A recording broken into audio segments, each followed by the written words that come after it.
توی یک جنگل زیبا و سرسبز یه راسوی کوچولویی روی یه درخت گردو زندگی میکرد. اون با تمام حیوانای جنگل دوست بود و مهربون بود. کمی جلوتر از درخت گردو بیشه‌ای بود که توی اون یه روباه دغل‌باز لانه داشت. راسو قشنگه داشت از درخت می اومد پایین که برای خودش آهسته این طرف اون طرف بره. اما یه دفعه یه صدایی شنید. راسو به اطرافش نگاه کرد. چشمش به روباه افتاد که روی زمین نشسته بود و داد میزد کمک کمک، یکی به من کمک کنه. آقا روباه مرتب از راسو کمک میخواست و میگفت راسو جان، مگه ما با هم همسایه نیستیم؟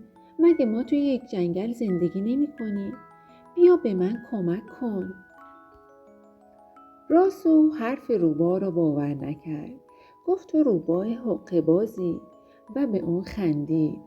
اما روباه وقتی دید که راسو حرف اونو گوش نکرد دوباره بهش گفت اگه باور نداری بیا و از جلو نگاه کن، ببین که داره از پاهام خون میاد. راسو کمی جلوتر رفت و احتیاط کرد. با خودش میگفت شاید روباه داره من رو فریب میده. شاخه ها رو کنار زد و آروم به سمت روباه رفت و دید که از پاهای روباه داره خون میاد.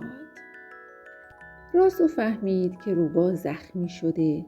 اینقدر بی حال و بی جون شده بود که واقعا نمیتونست چشمای خودشو باز کنه. راسو کوچولو حالا اطمینان پیدا کرد که حرفای روباه درسته. راسو آهسته اومد و کنار روباه نشست. با چند تا برگ تازه پای روباه رو بست.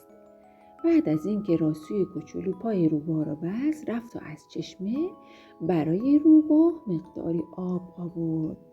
تعداد شاخ و برگم جمع کرد و زیر سر روباه گذاشت تا اون راحت به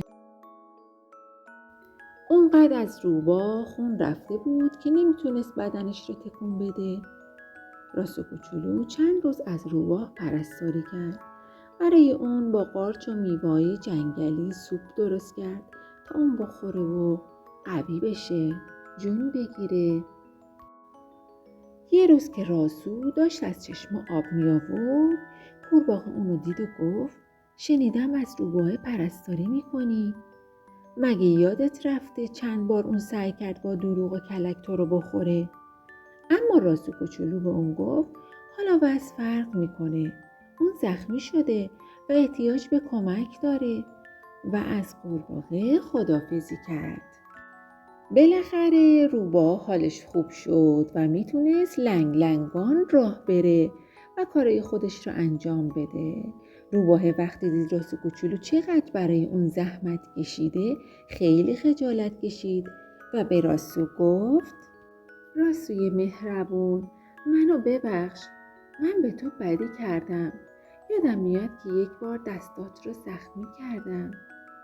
من همش بدی کردم و تو راسوی مهربون در جواب بدیهای من با من بودی مهربون.